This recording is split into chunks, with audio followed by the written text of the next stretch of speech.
Today on Doomed! it's the billionaires versus the world. And right now, in the United States, it's really like the billionaires take over the U.S. It's the billionaire class versus everyone else here in the United States of America. To get even more narrow here. Because today on Doom with Matt Binder, we are going to be discussing exactly what is going on and how we can deal with this sort of billionaire takeover.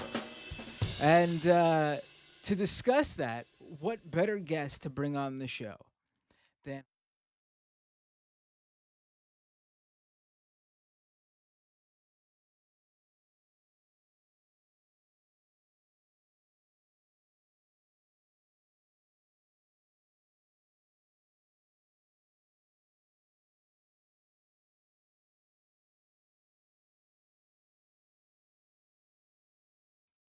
Oh wait, I messed up the audio already. I turned down the wrong mic. Let me reframe that. Okay. Joining me now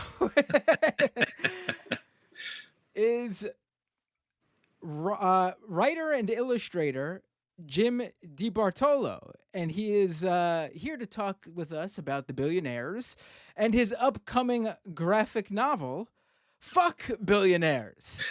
Jim, thank you so much for joining me. Absolutely. It's my pleasure to be here. Thank you for having me. Hello, Doomed audience. And Matt, I know I went on before a little bit backstage telling you what a big fan I am of yours. It's an honor to be here. Even in these appropriately named Doomed times, it's great to see you. Great to talk to you. I appreciate you joining me. And through the technical difficulties, and even after that, me turning the wrong slider off on the sound, we're finally here live. And if you're listening to the podcast, you've waited 0 minutes like the rest of the live stream audience did. The live streamers are the true blue hardcore Doomed fans here. You podcast listeners. You just listened and you heard a silence for a second and probably thought to yourself, "Oh, Matt still's dealing with those technical difficulties," but you don't even know the half of it. But anyway, let's jump right into this. Sure. Because I think I feel like this has been an issue for a while. For a very long time. But I think it's really starting to, because you have to understand too that, and I try to drive this home all the time. We as consumers of news media, watchers of political streams, regulars on current events, social media, we're in a bubble. Like what we see and hear, we're in a bubble, and that goes for you regardless of your where you land on the ideological spectrum. The hardcore MAGA folks who seem to literally live on Elon Musk's X, like they literally post like 1,000 times a day, they are in a bubble. And us people who are hanging out in the Majority Port YouTube live chat, or the Hassan Twitch stream live chats every day, we are in a bubble. I really do think the vast majority of people in this country do not understand what is wrong or even what's going on most of the time with our politics. And that's not to say they're uneducated. They don't have the time to, or they're not, in these circles where they get this sort of picture, regardless of what it is, from one side or the other. I do think that there have been a number of things over these past few months that might be sort of getting them a little bit more informed about this issue. And that is just how much power the ultra wealthy in this country have. I mean, you have just at the end of 2024 in December, just after the election, a guy by the name of Luigi Mangione showing up in Manhattan at a United Healthcare. Um, it was an event for shareholders and the company. Showing up at the hotel where this was all happening, waiting for the United Healthcare CEO to walk by, and then he assassinated him. And this is Allegedly. allegedly assassinated him. Right. We from he's since been caught. He's awaiting trial. His alleged reason for doing this is his issues with the healthcare industry and how United Healthcare has been one of the worst offenders when it comes to denying people health coverage, while posting incredible revenue numbers in the billions. Um, and while the CEO himself might not be a billionaire, he certainly is representative of the very wealthy. He is wealthy himself, although not a billionaire. I think to me, the real thing, obviously on top of that, being the CEO of the company, whilst they rolled out these internal changes to make sure they deny more than everybody else, and this happened under this CEO. Um, to me, another thing that really shows just how representative he is of that class is how he was under investigation for alleged insider trading, um, selling off stock, knowing that the company was about to post information that would hurt its stock value for shareholders, and he walked off with multiple millions of dollars doing this while the retail investors, say I'm not even talking about like the Wall Street, traders. Who cares about them? I'm talking about like, if you're putting money into your retirement accounts and one of those accounts happens to, invest in United Healthcare as just one of the many stocks they invest in as part of your portfolio, without you picking and choosing, you're hurt by this, United Healthcare stock tanking, and you're fucked over by this guy doing this insider trading. So he makes sure he makes money off of your losses. So, I think that was especially representative of that. And then, you fast forward to Donald Trump, who is a self-described billionaire. I don't know if he actually is a billionaire or not, but he certainly is very wealthy.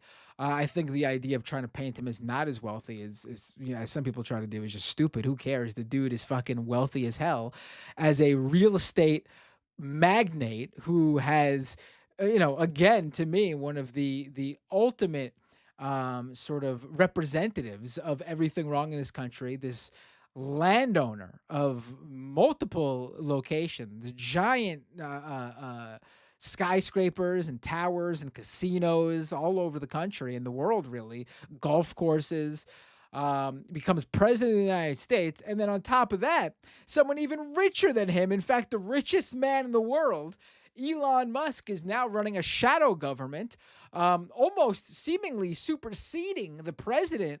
Regardless of whether what you think of Trump, I certainly do not like the guy, and that's putting it lightly. He was elected to be the president. But you have a guy who wasn't elected, who's richer than him, who is in fact the richest man on the planet, who's a huge percentage of his wealth comes from government contracts, coming in and basically calling the shots, saying we're cutting this, and this to balance the budget. And the things he's cutting are like cancer research for kids and investment into like kids science programs and the Department of Education and all these other things that helps ordinary people.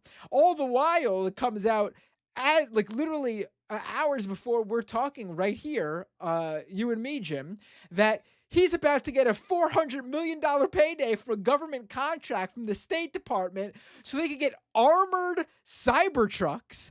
$400 million. I mean, I can't. And while he's getting that contract, he's talking about going through the Medicare and Social Security administration and making cuts to that. Again, the richest guy on the planet, a billionaire who wasn't even elected president, talking about doing this. I mean, we are truly, and excuse me for talking too much. You're my guest after all. The floor is now yours. But what, like, I think nothing can show people. And I know there's gonna be people who are still blinded by this because they just blind loyalty.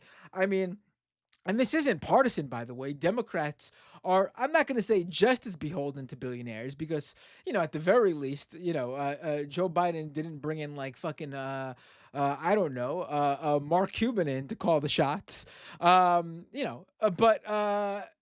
they are beholden to the billionaire class as well. We are in a complete, ruled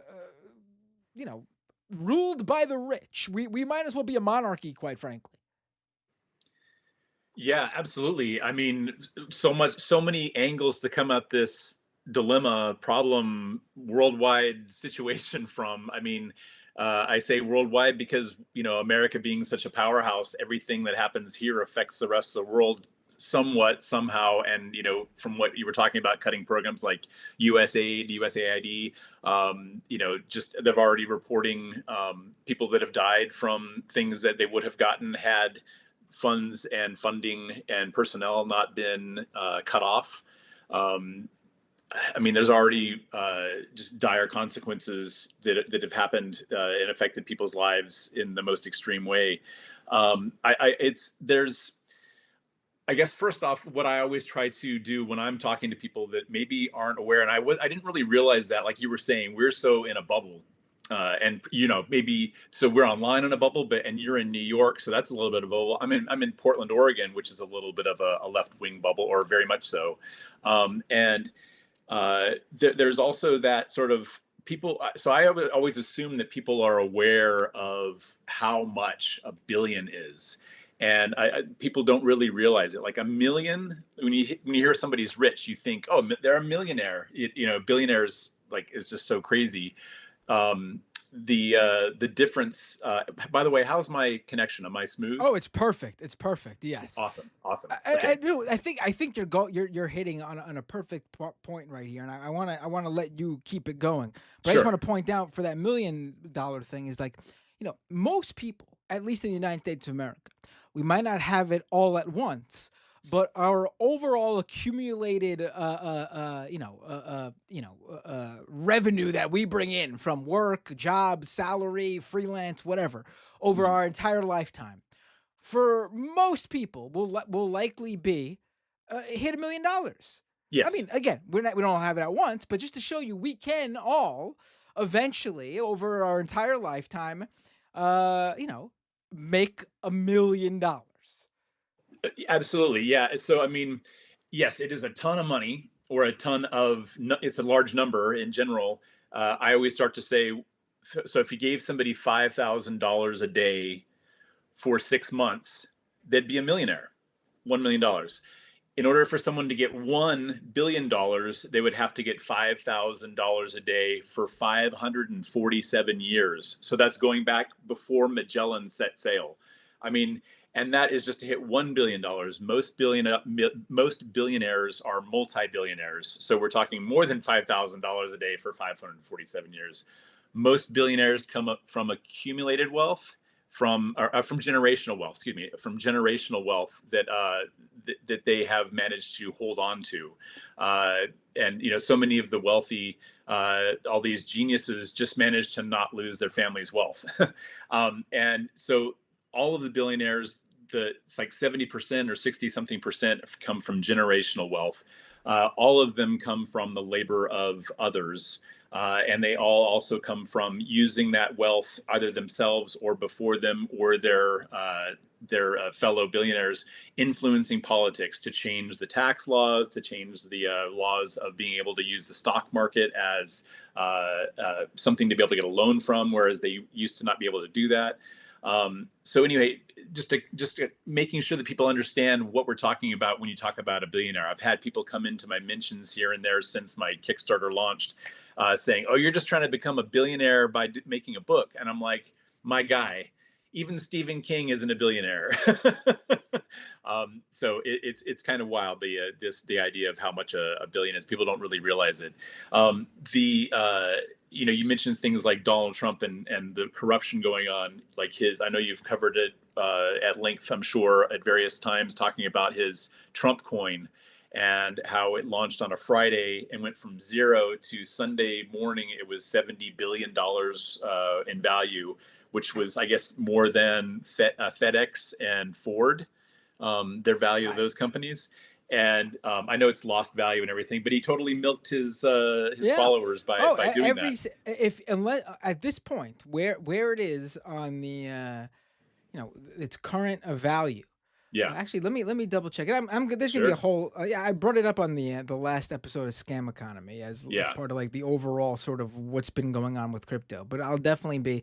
So it's currently under $16. It's at like $15.60 some odd cents. What was its peak? $75. Okay. For a meme coin, this is still a lot of money. Yeah. It's probably the most successful meme coin of all time, honestly, in terms of like its valuation, the number of holders. Yeah. But again, successful meme coin, successful for Donald Trump, not successful for everyone else. Right. Because unless you bought it at this point, unless you bought it the night it dropped, like that night Donald Trump dropped it, the Friday right before Inauguration Day. And I would say most people got on board the following morning or in the wee hours of the morning, because even it was the same. Excuse me, it was the same night as the big crypto inauguration ball, and the cryptocurrency people who were at this pro-Trump event didn't even know about it. So they didn't even, at least most of them who want to go on record, and tell the truth, they didn't even get in early. So unless you bought it at that night, right, you are underwater right now. You have lost money. And again, most people did not buy it that night. Most people bought in the next day or the subsequent days after that. So the vast majority of people who hold this token are net negative right now, are in the red. It's crazy. That's crazy. And there's another a figure that I like to give out, that billionaires could lose 99% of their money and still be more wealthy than 99% of Americans. And kind of like, how that doesn't make sense. How could they lose 99% of their money? $1 billion. What's 1% of $1 billion? $10 million. So again, most billionaires are multi-billionaires. So you're talking, and most people, like you're saying, maybe will accumulate, or maybe will have acquired, drawn out through their lifetimes, $1 million. But no, the fact that people, again, like 99% of people aren't going to have $10 million lying around. And again, most billionaires are worth more than 1 billion. So it's a crazy stat that 99%, they could lose 99% of the money and still have more than 99% of Americans. It's just so upside down. And, we're Oxfam 5 years ago said there would be 1 billionaire in a decade. And they just recently changed, or I'm sorry, I keep misspeaking, 1 trillionaire in the next decade. And they just recently announced that there'd be 5 trillionaires they're projecting in the next decade. There are not enough resources and money in the world to be able to have those, an individual, let alone 5 individuals walking around worth $1 trillion. You're putting that tax burden on the rest of us and taking away resources, the level of pollution they do. We're talking about like AI, or I haven't talked about AI, but we're talking about crypto. There's also AI, and then of course the NFTs and everything. All that stuff is just like polluting from the energy that it takes to keep those servers going, the water that it takes to cool those servers. They're flying around in their jets, they're traveling on their yachts. The level of pollution that the billionaires, let alone if there's ever, God forbid, a trillionaire, the level of pollution that they'll be responsible for, not counting the mining. Anyway, no, but you know what? I'm glad you brought up like the tax thing too. I think like again, a lot of people don't understand when you hear a lot of like, even just like like again just like everyday like blue collar 9 to 5 Americans, especially ones who are Republican or conservatives, go like, oh, we should have like a flat tax. And they don't realize, or don't care, maybe, who knows? Some of them Yeah. probably don't care. Um, just how beneficial that is to the very wealthy, like the billionaire class. Like let's just, just to make things really simple for people. Let's just put the flat tax rate at 50%. Just so the math is really simple for people. Obviously, the people who advocate for like a flat tax want much lower than Yes. that. But let's just say, just to make things simple for people, 50%. So like if you're making $50,000 a year and you have to pay that flat tax rate, you're left with $25,000. That in this world, and this in the year 2025, is actually not even enough to rent a place, I believe, anywhere in the country. You're right. Yeah. Yeah. Absolutely. 50% flat tax, however, for let's say someone making $100 million a year, leaves them with $50 million a year, which really, honestly, maybe the one thing that they can no longer do is buy like the worst professional sports team in a sports league. Like maybe Yeah. that's now out of reach for them. Other than that, their life does not change whatsoever. Absolutely, absolutely. And they're talking about sports teams. There was a reel that I saw on Instagram. A guy talking about $1 trillion could buy all NFL, NBA, MLB, and NHL teams in existence 3 times over, and also buy. And he listed off like 5 or 6 like giant, well-known corporations. You could buy them outright as well, and you'd still have $10 billion left over. Right. Right. So And all professional sports 3 times over, and like that's 5 companies. Like it's unreal the amount of wealth accumulated. again, you're making me think of your points are making me think of so many examples here. And this is maybe some way to get through to people who aren't very like political savvy. Sports is a major thing Sure. in this country. People love sports. I'm a big MLS fan and pro wrestling fan, but pro wrestling probably not counts as sport. But the It's big all real. thing, the big thing that's all real to me. It's still real to me. The big thing this month in the sports world, in basketball at least. And I'm not a big basketball fan, but the Dallas Mavericks traded their big player, Luca, whatever his last name is. I'm sorry, again, I'm not a big basketball fan, but it was a big deal in the basketball world. This he's like a huge star, and his like peak, he hasn't even they say like basketball players are their best in their late 20s. He's in his mid 20s. He still has he's gonna get even better. And the Dallas Mavericks traded him just out of the blue. And people don't know why. And no one's saying why. But then I was reading one basketball analyst basically say that the reason this happened is because the owner of the Dallas Mavericks, who I don't think a lot of people realize is no longer Mark Cuban, it's now Miriam Adelson, the widow of Sheldon Adelson, one of the richest men on the planet, who is also one of the biggest funders of Republicans and Donald Trump. I think he actually was the biggest funder of Trump, and I think his wife might have taken that over actually. But she bought the Mavericks from Mark Cuban, and apparently one of the analyses about this is that she wants to move the Dallas Mavericks to we lost him for a second. Hold on, let me get my guest back. Hello. Oh, we're doing so well. We're doing so well with the technical difficulties. All right, well, I'll keep going, and then when he calls back, we'll get him back. Let me try him again.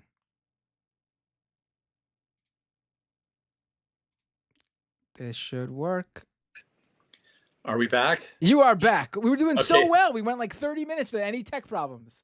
Uh, so let's jump right back in. So what I was saying is, so one of the current things out there from NBA industry analysts who have really looked into this is that Miriam Adelson, from a pure business perspective, wants to move the Dallas Mavericks to Las Vegas because their whole fortune is from the casinos.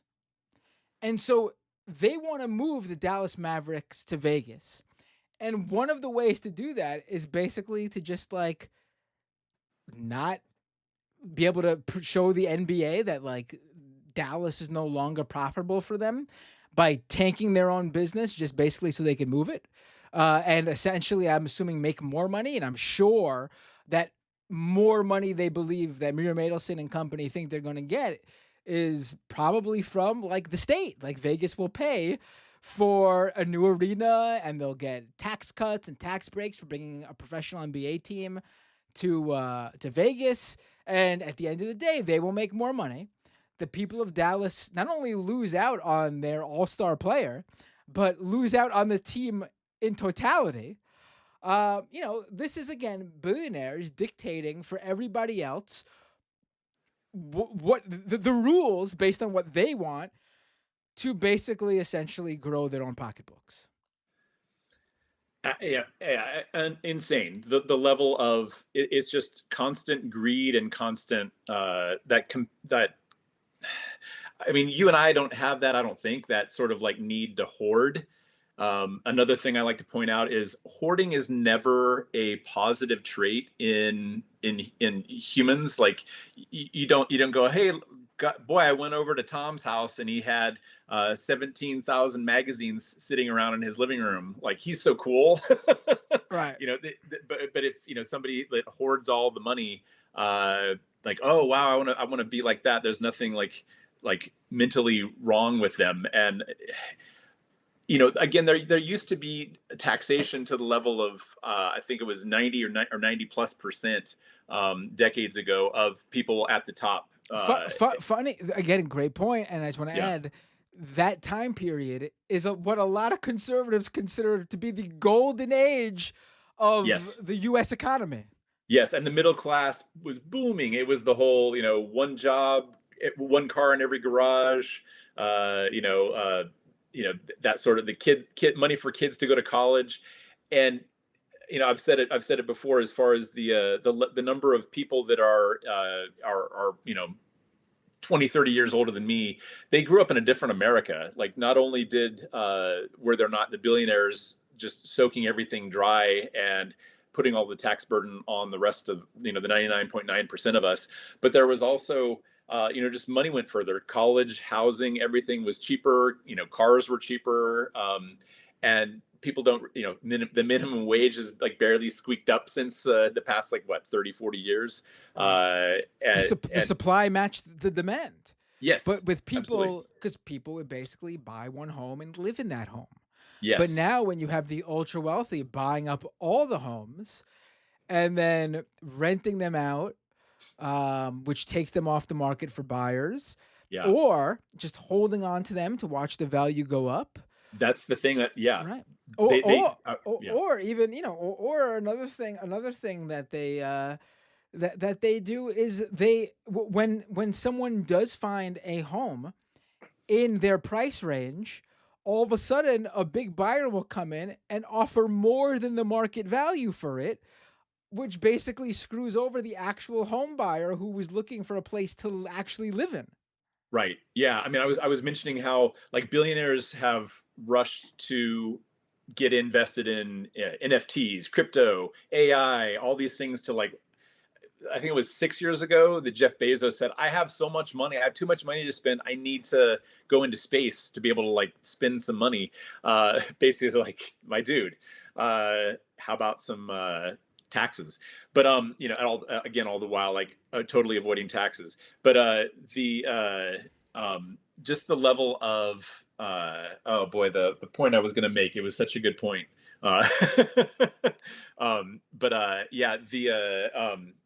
yeah, it's just out of control. And can I while I'm losing my train of thought, can I just mention real quick? So I'm here to talk about eventually. We want to talk about my graphic novel, Oh Fuck yeah, we're gonna take a Billionaires. whole. Yep.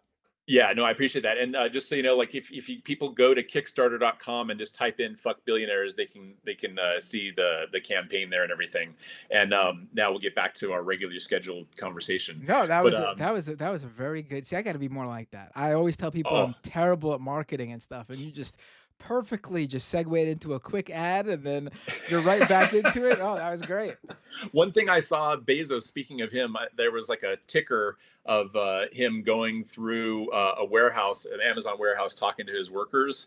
I don't know if you've seen this. It was just a little salary ticker, and he's talking to a guy on the lines. It might have even been a manager, so forgive me if I'm getting my facts incorrect, but it has like the how much they're making while he's just walking through and it's like this 25-second interaction.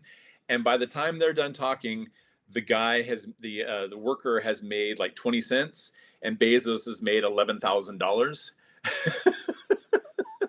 I mean, some of these people at the ultra top are making hundreds of thousands of dollars a minute.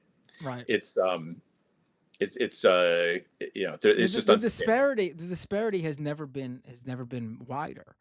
Like, Yeah, listen, obviously, people who are CEOs or own a company, they make more money than the workers. That's how it's been. yeah. Um, Used to be like this. Yeah, right. But like, yeah, it used to be like for every dollar the worker makes, maybe the CEO or business owner makes $10 or $20. Now it's like for every dollar the worker makes, the CEO makes $1 million. It's like the disparity is ridiculous. yeah. And what that does, it's not like there's all this extra money.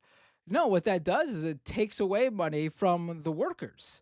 Because they then say to their workers when their workers request like an extra 10 cents more, oh, we don't have the funds for that. Oh, we can't afford that. Right. And it's not that they can't afford it, it's that sort of the capitalism that always has to feed on itself and its workers. Just like automation doesn't make everything cheaper and get you more time off and have to work just 4 work days instead of 5. It hits you to where the stock, they're all about the stocks and what the shareholders will make. Oh, I can't give that extra 10 cents because last year we didn't give that extra 10 cents and we have to make more than we made last year every year. So I'd rather like just completely lay you off than give you 10 cents more, just to be able to earn more profit as the year goes on. And I recalled what I was going to say a couple minutes ago. There's all these sort of like billionaire and wealthy sort of investments like the AI, the NFTs, the cryptos, just to be able to have something to put their money in. And you mentioned how real estate, there literally have been numerous billionaires who have bought up like just thousands and thousands of acres and thousands of homes. And yes, they do rent out a lot of them and be able to like benefit from the landlord laws that they've gotten enacted to be able to take advantage of renters more. But there's also, just like you say, they will just park those homes there. So they're taking like items off the shelf, so to speak. So people, like when you and I go to try to buy a home, there's not, instead of having 30 homes to buy, there's one. And so everybody's bidding on this, outbid you. Other people desperate for the remaining items are, outbidding one another, and then the price is going up just from demand and need and want. And instead of just the billionaire not being able to accumulate all these homes that they're hoarding for tax write-offs that, again, they've been able to enact through laws with their donations, their slash bribes. If people ask like, well, I don't have a problem with billionaires, I just want them to stay out of politics, or I don't have a problem with billionaires, I want all people to be successful and be able to like live that American dream. It affects people constantly, like from everything where you were talking about earlier with the health insurance situation with people and their frustrations and the denials, and that every year having to make more profit, like I was just talking about, to when you go out and want an apartment to rent or a house to buy, it affects people. And it's an ongoing problem that I sadly don't see getting fixed anytime soon, but we can double back to that. Right. So let's while we're because I think while we talk about your upcoming graphic novel, I'm sure we will branch out on different things. Let's get talking about that. Let's get Sure. right to it. So I'm going to pull the let me quickly pull the Kickstarter up on the feed here so people can Thank see you. where we're at. So Sure. the book is called, the graphic novel I should say is called Fuck Billionaires, and it's on Kickstarter.com. And there's a little over a week left from from when we're recording this or live streaming this right now. You have 326 backers who've pledged a total of just over $24,500. And it's one of those all or nothing Kickstarters. So basically, you have to get to your goal, I believe. Is that correct? And Yes. your goal is only 10,000 away. Which what is how many more Kickstarters if they bought the if they reserved pre-ordered the graphic novel? How many more are we looking at? It's hard to say how many people are needed to hit that goal. So a couple things. There's new people, how Kickstarter works, like you were saying, it was on a 30-day campaign. So it's limited period. So it's an all or nothing situation where people make their pledges, and there's various tiers. So they can pledge as low as a dollar to just basically say like a high five to me, like, hey, I like this. And they'll also be kind of in the loop on the emails updates that I do periodically to kind of let the my patrons know, or my customers rather, know, backers know what's going on. But there's also like the digital PDF of the book. There's the book, which is so real quick. There's the book is so this is like the normal size of a comic. This is a book that my wife's a writer. She's this awesome writer that we did this book with Image years ago. So this is the normal size of a comic, and the actual book's going to be an oversized version. So it's going to be 8.25 by 12.25. So it's going to be a few inches bigger. It's 280 pages, full color. So there's and it's a soft cover book. Hardcover is just too costly to print. There's numerous tiers. Like I was saying, there's a digital copy, there's the soft cover copy, and then there's tiers above that where you can add in like drawings that I'll do, stickers, prints. There's opportunities to have original art. I'm doing the whole book digitally in Photoshop, but I'm going to redraw the pages on paper and paint them in watercolor for people. So that's like one of the tiers. There's a tier where if you want to be in the book, I'll put you in a few panels of the book. Nothing embarrassing or humiliating, I promise. So yeah, as far as how many patrons or how many customers are left to hit the goal, I'm not sure. It would just depend on what tier the various people choose. I should say, like, so the target is $35,000, but I want to let everybody know that, like, so again, it's 280 pages, full color. I've been working on it for about 2 years. It's very much a passion project, so I've been doing it while I've been doing other things, but oftentimes like really focused just on this because it's, again, such a passion project. I have over 200 pages drawn. I have the entire script written. I have about 20 pages colored. Over half of the money will go to printing the book, having the printer mail me the books, hiring a coloring assistant to help me do colors to make the book full color. Kickstarter takes like 8 to 10%, and then there's taxes. We were talking about taxes, but just to kind of give people reassurance, because I know sometimes Kickstarter people fund, they pledge, but then they don't get, the projects may not get completed. I'm a professional illustrator and writer. I've done like comics with Image and Dark Horse. I've done books with Scholastic. I've done books with Abrams. My wife and I were up for a National Book Award years ago for this novel. Anyhow, I know how to meet deadlines. I'm not trying to like flex. I'm just saying I know how to make deadlines, and I'm not going to let this, I'm not going to get funded and then just, disappear to Rio or something. And I'm excited to get it out to people. I'm excited to see it, on people's coffee tables, and have it there for those, annoying uncle or something that shows up for Thanksgiving and sees it sitting there. I'm planning to ship them in August. Part of it's dependent on how fast the printer does it and mails it to me, which is a varying time frame. Can I do a quick little pitch for the book? Yeah, sure. Yeah, we're good now. And am I still smooth? I'm not choppy. It's perfect. Yeah, Okay. Okay. the streaming gods must know you're currently promoting the Kickstarter, so they're giving you a break when it comes to technical Thank difficulties. you, streaming gods. I'm not religious, but I'm suddenly religious. Right. So yeah, basically the book, it's a, and I want to start off, maybe I should have said this before, and we'll maybe touch on Mangione and whatnot. I am a anti-war, anti-death penalty, nonviolent guy. I'm not calling for vigilante justice any more than like a horror movie director is calling for teens to be hunted down at a summer camp. But the book itself, takes facts and figures from our world and puts it in this fictional story. And the story begins with the words, "Billionaires should not exist. Get ready," appearing graffitied on numerous skyscrapers around the world. There are no witnesses to the graffiti and no group steps forward to claim responsibility. The 1% ignore it. They won't be ignoring it for long. The media, again, because it's a situation, maybe if it happened on one building, it would be covered a little bit, but because it happened on these numerous buildings around the world, the media covers it. And so the story is told through multiple characters as well as through media, some of it's social media, through postings. You see the trend of the public having opinions on what's happening. It's also told through like streaming people like yourself, conventional like sort of TV media. There's one of the characters is a TV show host, a morning show host.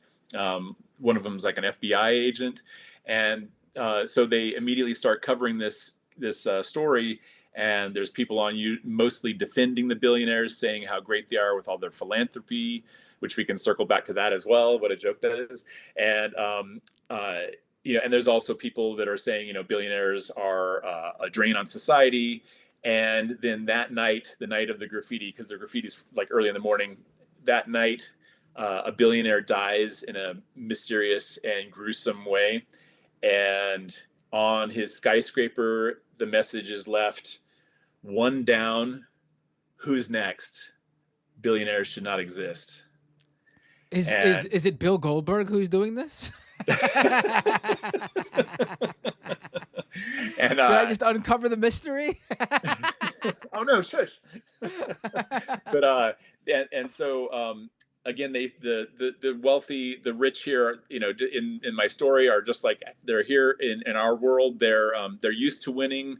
They're used to having people scramble at their beck and call. They're used to having politicians, also at their beck and call. And so they scramble to find out who's behind this, arrest them, kill them, whatever. And when that doesn't prove to be something that's necessarily easy, it sets them in this sort of crosshairs of having to choose your money or your life. That's, I think, the funny thing to me is, and I know you have to sort of do this because, the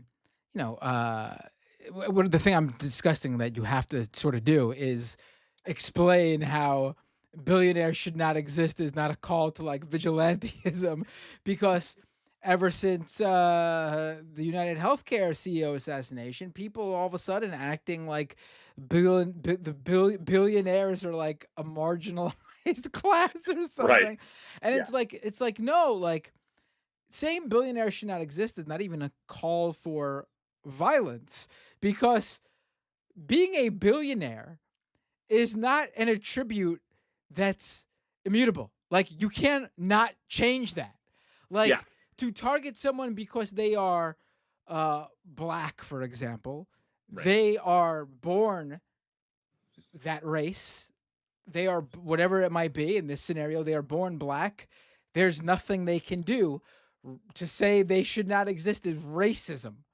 Absolutely. Someone saying billionaires should not exist is simply saying we should tax them more or do some Yes. other moving of their money, distributing of their money so they are no longer billionaires at no physical harm to them. Like Right. it's so simple, but people act like saying billionaires should not exist is like some like horrific sort of like, and it's ludicrous. It's ludicrous because billionaires should not exist because to have that much money, you are extracting it from the from society at large, which means everyone else has less money. Yeah. Everyone from every single one of your employees, that assuming that the billionaires aren't just sort of like fiddling with their money in the stock market, like any job that they're any corporation or whatever that they're overseeing or have their fingers in, they're stealing from their workers. I'm sorry, I know like Jesse Ventura, who's kind of all over the place in somewhat of with his politics, but he's spot on when he was like, nobody works hard enough to make $1 billion. There, the hardest Right. job he says the hardest job he ever had was like this backbreaking manual labor, and it certainly was nowhere near earning $1 billion. And we saw with when COVID, when the pandemic struck, how much of the jobs that were truly essential were those like frowned upon jobs, like fast foods workers or the grocery store clerks, the mail delivery, all that sort of stuff that is absolutely crucial for society. And the CEO dude, because it's mostly dudes, or not the CEO, but the billionaire dude who's sitting there just looking for ways to monkey with politics, or tinker with their own investments and find out ways to get richer, because that is always there. They haven't maintained this wealth and accumulated more wealth by going, actually I'm gonna donate to this charity, just dump it. And they get into philanthropy, and so often those philanthropy investments are schemes to kick back to themselves, kick back to their kids, Right. do like a tax write-off. They always got to start their own foundation, and Right. the vast majority, if not all, of their philanthropic efforts are donations to their own charity. Like it's Yep. unnecessary. Like there's nothing that you do that is not already being done by people who know what they're doing to tackle whatever that specific cause is. Right. But they always feel the need that they need to start because they're taking money and they're skirting taxes and they're Yeah. basically giving to themselves and making themselves feel good by pretending they're doing something. Yeah, Um, absolutely. I mean, they could just give raises to all the people that work for them. They could, give more time off and more benefits, better healthcare packages, uh, invest in getting Medicare for all of society. Pay like give politicians like AOC and Bernie and Rashida Tlaib, Ilhan Omar, the Squad, when it was had more members, dump money into them to get Medicare for all, and 4-day work weeks for people. But no, it's all about just how they can accumulate more. And it should not be legal, and yeah, they should not be allowed to exist. And again, I don't mean taken out. I mean taxed out of existence. right. Yeah. I mean, one thing that's that you're making me think of in terms of like how there is at least one billionaire, and the reason I'm bringing her up is because there's something so insane about what happens after she does this. So, Jeff Bezos's ex-wife, Yeah. Yeah. Mackenzie Scott. Mhm. I mean, I don't think any billionaire is a good billionaire, but she might be the closest to it. She gives away billions of dollars every year, basically her cut of of Amazon stock or Yeah. Amazon, ownership from, splitting with her husband. And anyone who thinks like, and you get the misogynists who are like, look, she fucking was there when he started the fucking company. I mean, Yes. she had just as much to do with it in terms of like how it affected their life Yes. as he did. So please spare me that. But she gives away billions of dollars, not to her own charity. She actually gives it away to all these charities who are doing whatever their cause is and have been doing for years. But here's the insane part. At the end of the year, after she gives all that money away, her holdings in Amazon basically replenish it all. She could never give it all away because as she gives it all away, it all just falls back on her for her to give away again the next year. So on and so forth. The circle continues forever. Like that's how insane this is. Yes. And all that money again should be going towards just paying all the Amazon employees like a lot more, and not trying to monopolize everything. I know I keep reading about not necessarily Bezos, but though I know he's a massive problem, but like Musk, one of his petty sort of I know he's been trying to get Chat GPT, and that billionaire guy is not willing to sell it to him. I know he's trying to get Wikipedia, and they're not giving it to him. Like, instead of I'm kind of drifting here, but it's great she's giving away all those billions of dollars, but like all of them should be doing that, and they, like you're saying, they would still have so much. And to tie it back to my story, like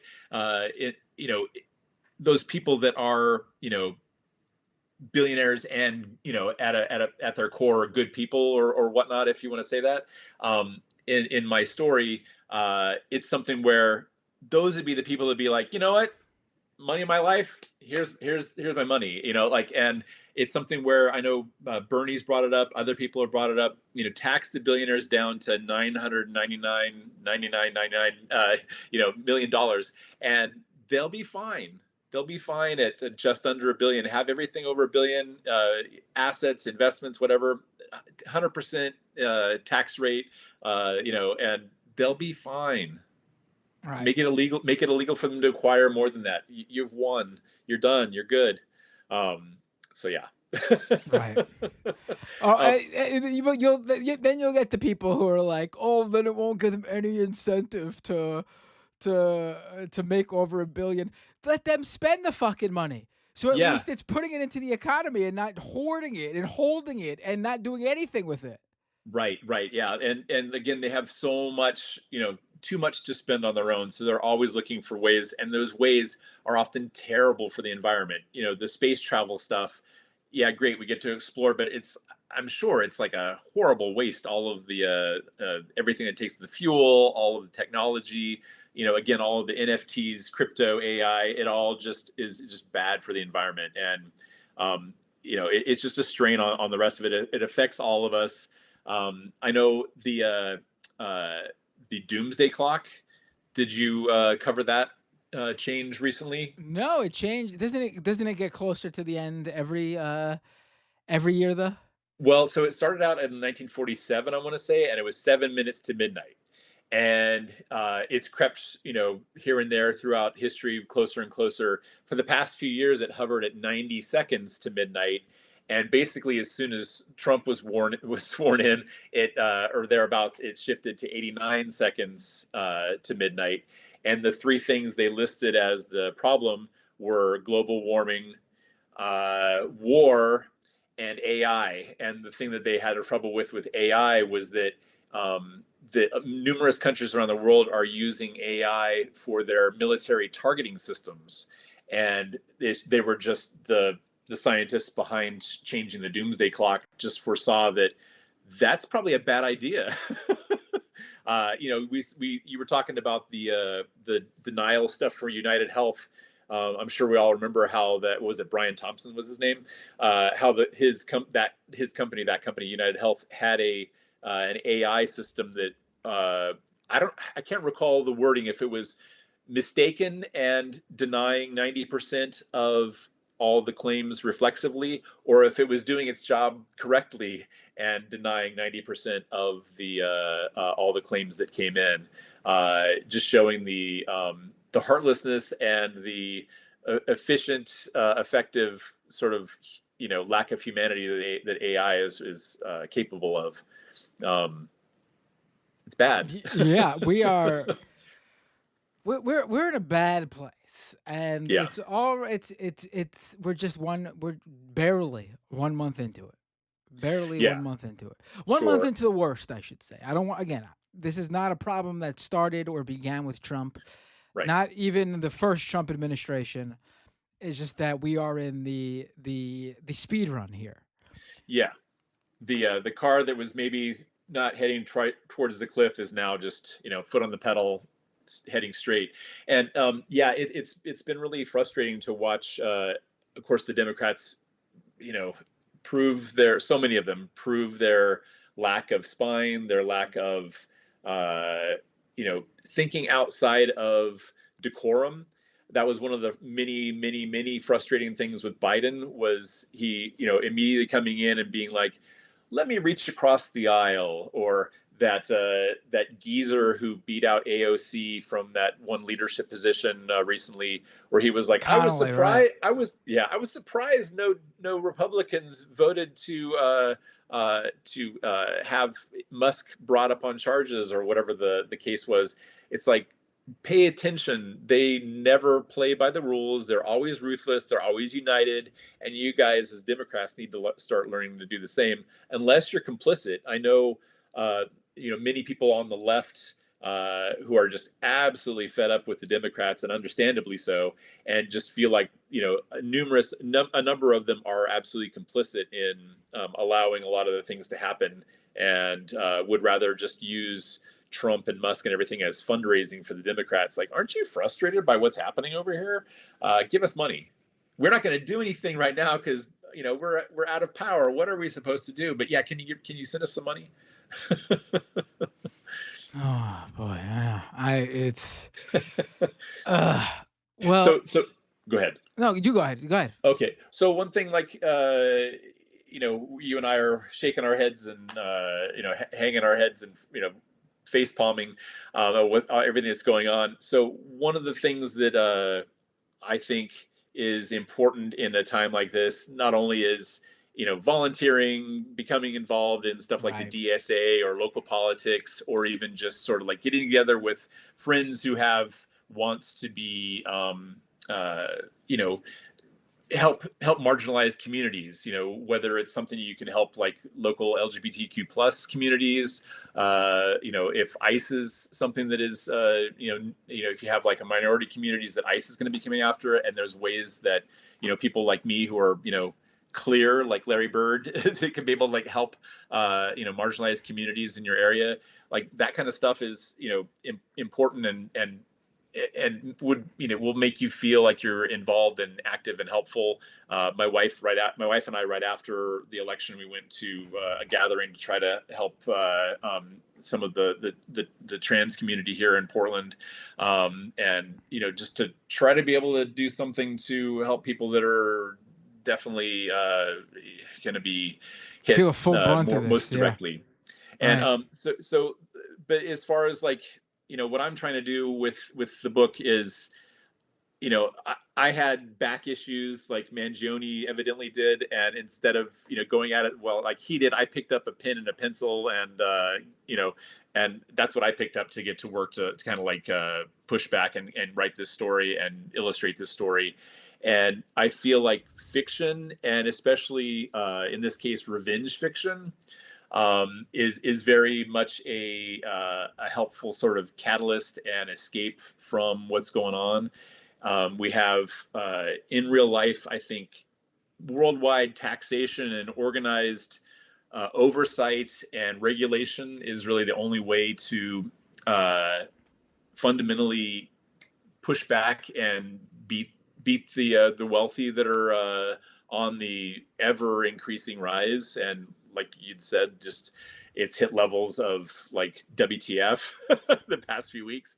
But what I'm trying to do is provide like not only facts and figures in my story to where somebody who, like you say, maybe they're not aware of the disparity and what it means to be a billionaire versus other categories of wealth, and to show by using real figures and facts and statistics in this fictional story, show like a story where you see how it affects people's lives, but then also give that escapism of seeing these people who are so powerful and used to winning have to squirm and scramble for some sort of what am I going to do? Like, as people like us are scrambling, like, how am I going to pay for, eggs or, healthcare or gas or, rent or mortgage or whatever. I have a really strong feeling that in the power of escapism through fiction, and that can be books, graphic novels,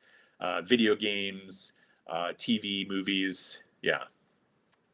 Yeah, I fully agree that I think those sort of outlets also help connect people who, like we started talking about, who aren't so you know uh in this bubble that we're in. Yeah.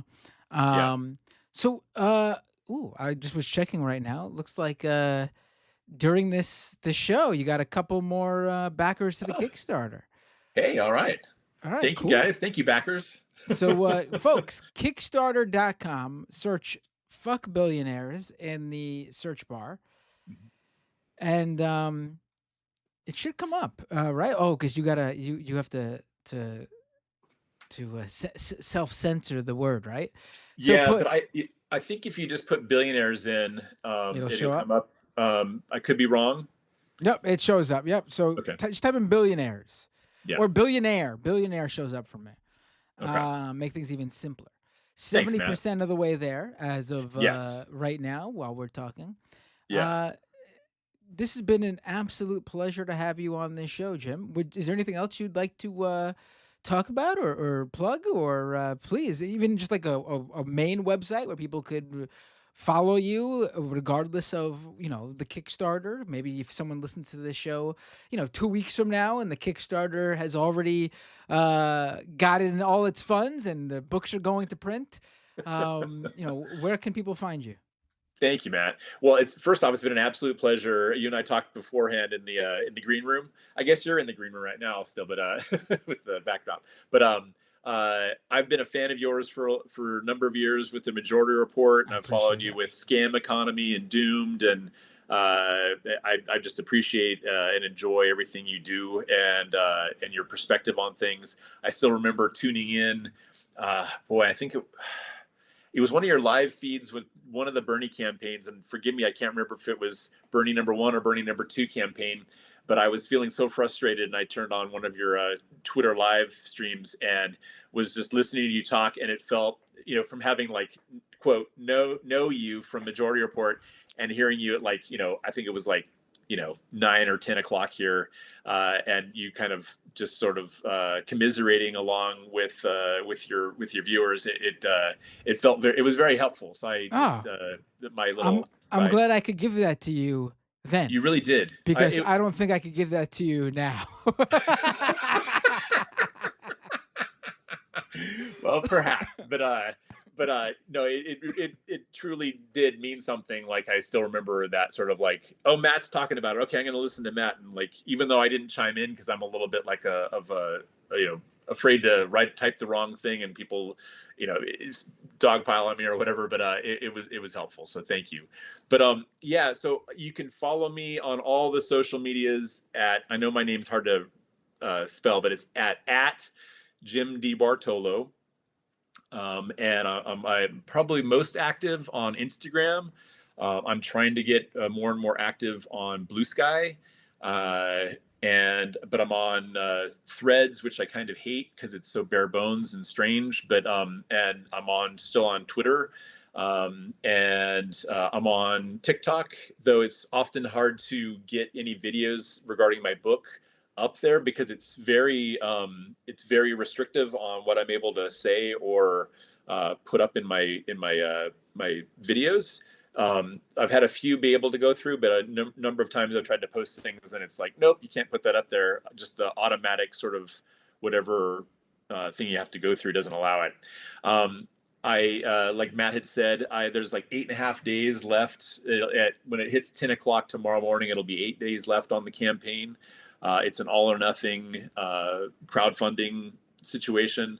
I'm so thankful to everybody who's managed to get on there and chosen to support it financially. That means so much. Like, it's daily, like a source of inspiration and help me continue to work on the book.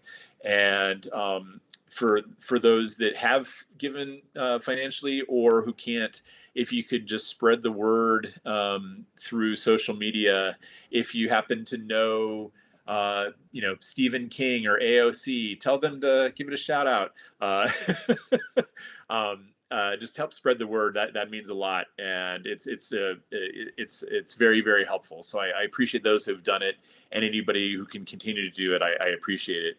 I'm a big believer in the power of books and other forms of entertainment and media for escapism. And I know for me, like I mentioned, like you Matt were a good sort of like oh, Matt's here, so I can kind of listen to you commiserate with me when I'm feeling bad. But like escaping into a book, and in this case like revenge fiction, I think is again cathartic and helpful in these times where we as everyday people feel pretty powerless. And yeah, there's things I mentioned, like joining a group of like-minded people to get things done locally in a positive way for other people. I think that's all important and essential for us as humans to kind of feed the soul. But I think also, fiction, and again, I love playing video games, though I don't get to play as much as I'd like to, just like dabble here and there. But, and same with reading. I love reading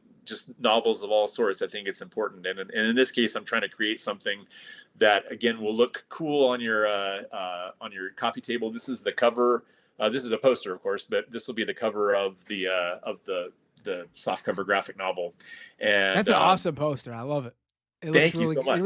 I'm sure it looks really good as a book cover as well, but as a poster, it looks, because I'm seeing it, obviously, it looks great. Yeah. Yeah, and I think it's unmistakable sort of what the message is. I know one of the I think it was Matt Strackbean from the Letter Hack, when he had me on, he was like, do you just say F billionaires or do you say fuck billionaires? And I was like, whatever you feel comfortable, whatever sort of censoring needs to be done, do that. But to me, it's fuck billionaires, because that's how I feel. Fuck billionaires. Yeah, I mean, I'm fully on board with you there. I know you are. Yeah. Jim Bartolo, thank you so much for joining me tonight. It was a pleasure to talk to you about this. I think like you said, like let's get this sort of feeling or resentment of people who hoard wealth into the mainstream through culture via books, music, other forms of art, and from there, I think I think we might really get people to understand it, because we're living in weird times where it's all like I've said on Scam Economy. We're living in bleak times where it's all about incentivizing, financializing everything, monetizing everything, everything. With the crypto guys and the hustle guys, it's everyone wants to get rich quick. Create something, at very least. If you're gonna sell something, make a product worth buying, like art. Yeah, I agree. Absolutely. And this is cathartic for me to be able to like dive into something that I feel passionate about, and on a subject matter that I find inspiring, but also massively maddening. It's probably bad for my blood pressure to be working on it, but I'm inspired by what I've created in the script, and so far in the art. Again, I've done over 200 pages of the story that I've drawn, and the full script is done. So the target is to finish the drawing of the book in the next couple months, and have the colorist come in, assuming I get funded. It's all whether or not it gets funded on the Kickstarter. You're so close. I think it's gonna happen. You're so close. It's gonna happen. It's gonna happen. I appreciate that. I'm hopeful. I have days where I'm very optimistic, and then I have days where I'm like, uh-oh. And yeah, assuming it gets funded, then I can hire a colorist who I've hired to do like a handful of pages. He did a great job, and I want to be able to credit him in the final book, and fully pay him, and for all his time, and none of it's cheap. Like we talked about, the printing of everything is expensive as well. So I'm just excited to hopefully get it out to people, hopefully get funded and get it out to people, and give people a little bit of escapism, and also, like I say, information. And I should have said real quickly, it's I'm coming at it from a leftist perspective, but given that I'm in the book, I try to approach it to where there's just information being shared at various times. So it's not going to be, the person reading the book isn't going to necessarily feel like, it's that horrible AOC lecturing them or something. It's more going to be told through characters that maybe they won't have an opinion about beforehand. And they'll be able to absorb, maybe your right-wing uncle or something will be able to absorb the information and realize that, maybe they'll come into it, thinking like, yeah, boy, I hate those liberals and those lefties, but yeah, I also don't like how this person is, putting a boot on my neck, by those guys love the boot on their neck.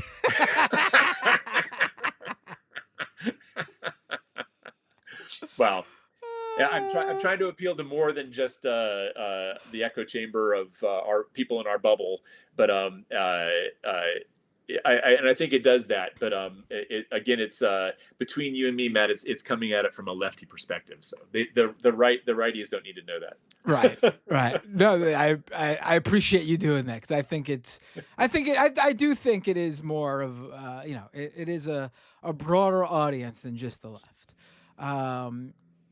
Jim, though, thank you so much for joining me tonight, and have a great night, and we'll keep the Kickstarter monitored. Thank you so much, Matt. It's been an absolute pleasure. I think the world of you, and I appreciate everything you do. You do good stuff, and doomed audience, thank you for waiting for me, and for tuning in. I appreciate your time. Have a great night. You too. Cheers. All right, folks. We started late. We went a little bit long. I'll take a few calls. I'm going to go through them quick, okay? So I can get as many people as possible. We got to do one quick topic. We're going to act like we're doing like terrestrial radio, okay? Like regular radio. Like that's how we're going to do the quick calls. All right? Let's try to get a few calls in. I'll stay for like another, let's say 30 minutes. Sound good? All right, folks. YouTube.com/Matt Binder. Drop your super chats. I'll read the super chats. Twitch.tv/Matt Binder. If you're an Amazon Prime subscriber, subscribe to the Twitch channel using your free Twitch Prime subscription. You get a free Twitch Prime subscription every month with your Amazon Prime subscription. It's not automatically renewable. You have to go to a new channel or the same channel. Just go to a channel every month and resubscribe or subscribe anew. Don't let that go to waste. Don't let Jeff Bezos keep more of that money, because unlike his ex, he ain't donating that money. So don't let him have it. What else? Disruptionist.com. Sign up for the newsletter. Haven't launched the paid thing yet. I've been working on a few pieces. I want to sort of, I like giving people their money's worth. So I want to really ramp it up. But go there, subscribe to it for free. You get the free newsletter, and you'll get the first notification when the paid paywalled stuff comes out, and you could support that there. Disruptionist.com. Also, to support the podcast Doomed and Scam Economy and the live streams, go to patreon.com/Matt Binder and subscribe there. Without your support, I can't do these shows. Can't do the podcast, can't do the live stream. My patrons make this all possible, along with the people who drop regular super chats and Twitch Prime subscriptions. You could also subscribe to a membership on YouTube as well, if you'd like. YouTube.com/Matt Binder. Doomedcast.com, scameconomy.com. Follow me all over social media. Just search Matt Binder. I'm there, usually at Matt Binder. But if not, if you type in Matt Binder, I am the Matt Binder on there, regardless of whatever other Matt Binder got to whatever social media platform first. All right, I'm gonna take calls. I'll drop the phone number in a second. Let me just take a quick break so I can get a drink. Don't go anywhere if you're watching live. If you're watching live, the stream, stay right here on this stream. I'll be back in a second. You don't change anything. The screen will just have the colorful bars for a second, and then I'll be back. If you're listening via the free podcast feed at Apple Podcasts or Spotify or wherever, this is where I'd say to you, I will see you next time on Doomed. Today on Doomed.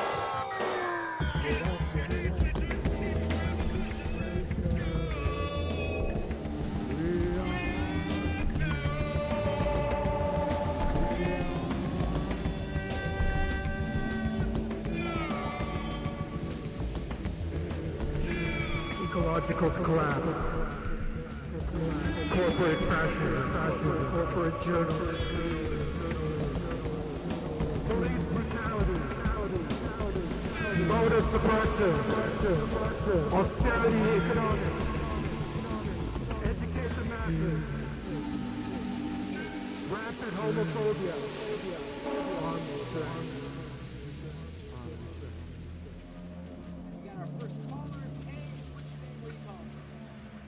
All right, we are back. We already got calls coming in. The number is 646-303-7337, 646-303-7337. Let me take the first call right now. What makes you a liberal?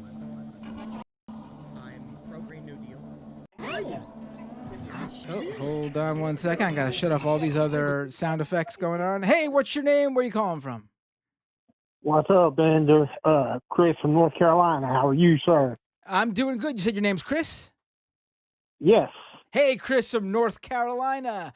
Yes. I normally would spend the time dragging you, but since you want to keep it short, how about we talk WrestleMania, man? What match do you want to see? What are you dragging me over? What though? How are you gonna leave me?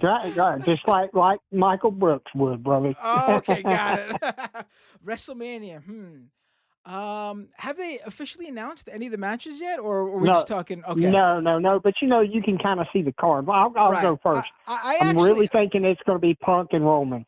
Punk and Roman. I've heard rumors that it's going to be a three-way. Punk, Roman, and three-way. Seth. Yeah, Seth. I believe that's what we'll see. That would be and good. Punk will get to have his WrestleMania moment. And let me put it like this. Stone Cold has said he was not going to travel out of Nevada to go to any wrestling event. Well, it so happens it's in Las Vegas, so you never know. We might see a rattlesnake. Maybe that's CM Punk's opportunity there, actually. I mean, I would think, they both talked about it on ESPN. So, it's still a dream match. Hell, let's be honest. We know Austin can still go. Yeah. Well, I think Kevin Owens helped him out a lot there. But yes, he was. Oh, yeah. That was a fun match. Punk would do the same. Right. Punk would absolutely do the same. I think Punk has lost his ability to carry people. Like, I say this as a huge Punk fan. I don't think he's quite Kevin Owens anymore. I think Punk 10 years ago was, but I think he's lost the ability to. He can still put on great matches, but he needs that tango partner. And another thing is Roman Reigns really needs someone to carry him too. I don't think that's said enough. But he can still put on.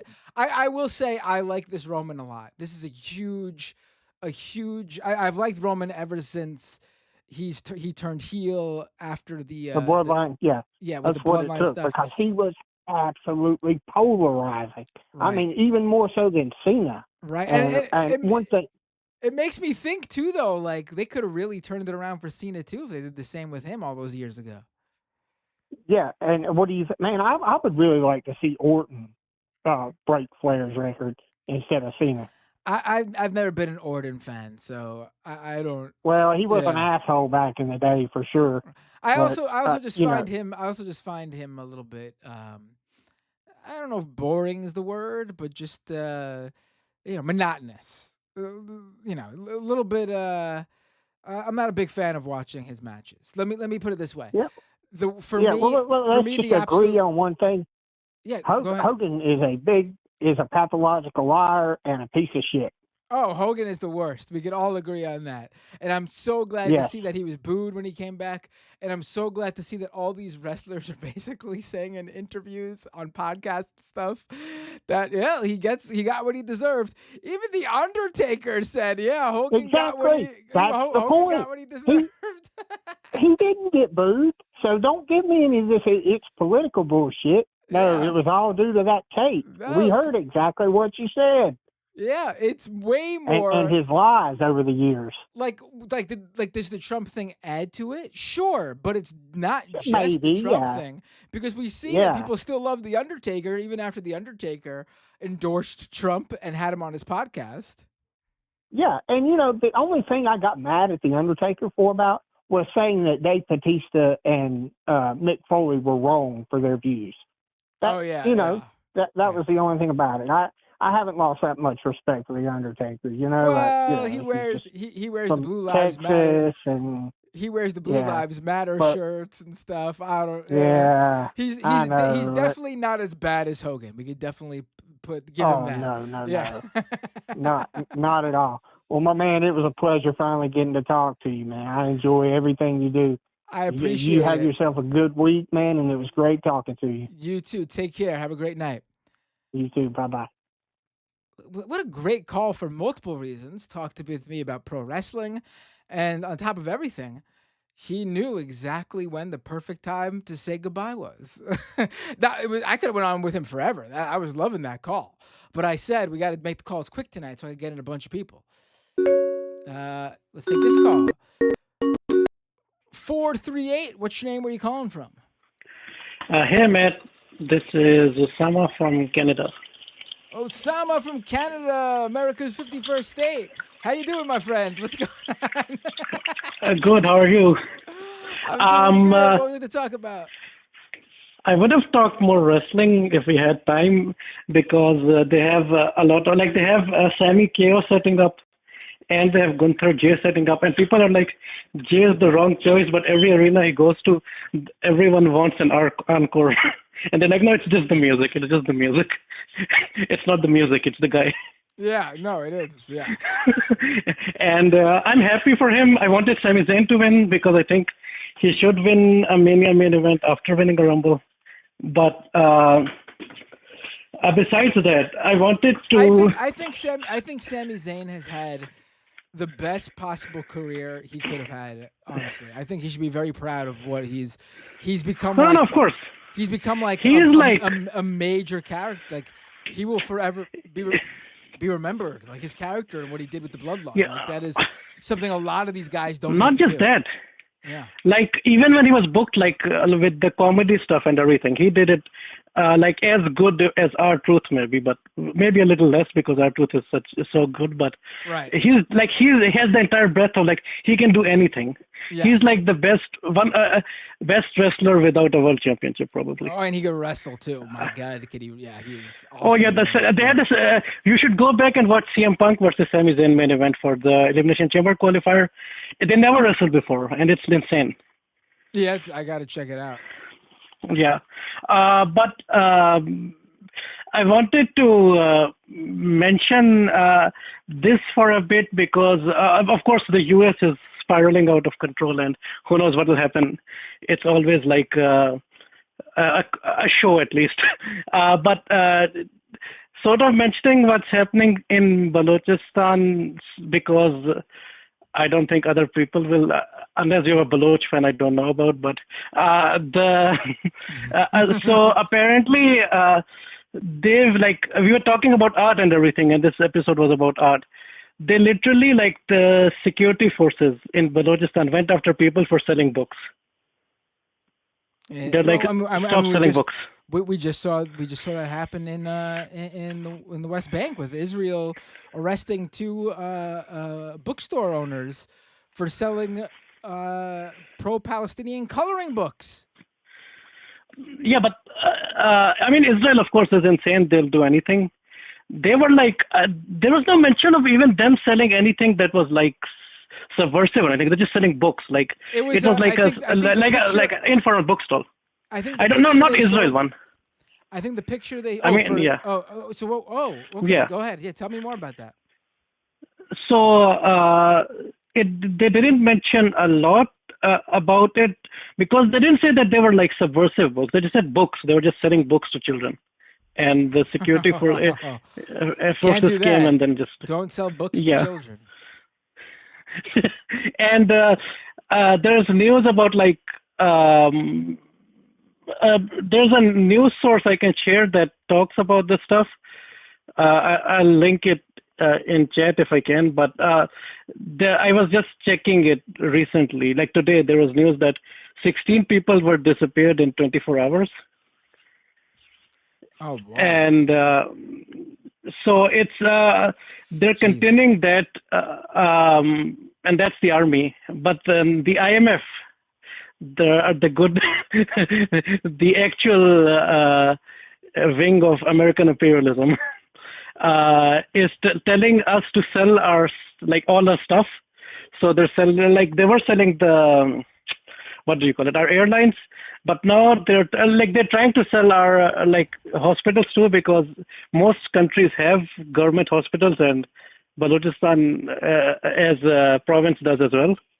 But they've been trying to sell our hospitals, and doctors were protesting and going on strike and stuff, and the armed forces sort of went after their families for it. They went to their homes and they harassed their families as well, because the doctors are protesting privatizing all the government hospitals that we have. That one's always been weird to me, that the US, other than for the military and Congress people, doesn't have any government hospital at all. We call them civil hospitals. Right. Well, yeah. Well, I guess we leave everything to the private sector. Excuse you. Yeah. Did the US ever have government hospitals? Because that seems like something that countries decided in the 20th century was supposed to be a thing, but were they destroyed? I don't know the history of hospitals in the US, but no, did they ever have them? Outside of I don't believe so. Outside of, like you said, for the VA, yeah, for the VA and the Congress. There is the Indian Health Services, which is, but that's not for. That's another example of a very specific case. Yeah. I guess to quickly go through the last thing, I wanted to thank the US especially the US government for one thing, not all the things they've done, but the one thing they've done is they've revived, they've actually gotten Canadians to pay attention to Canada for a bit, and they've declined the popularity of the Conservatives. I saw that. You're welcome. You're welcome. Okay. Yeah, we just need Trump to keep talking about the tariffs. He doesn't. I don't want him to stop. We're destroying our country for the good of Canada. All right. No, we just need you to your president to keep talking about it. If he shuts up, maybe Canadians start forgetting again.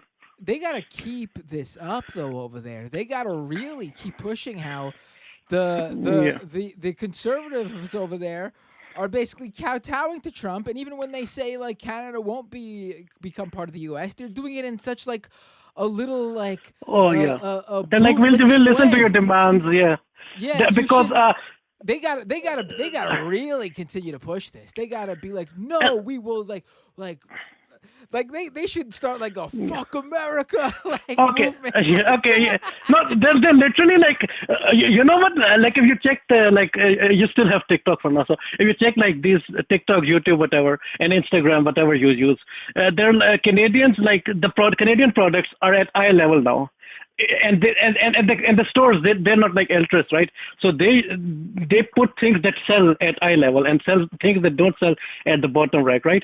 So before the American products used to be at eye level, Canadian products some are, some aren't.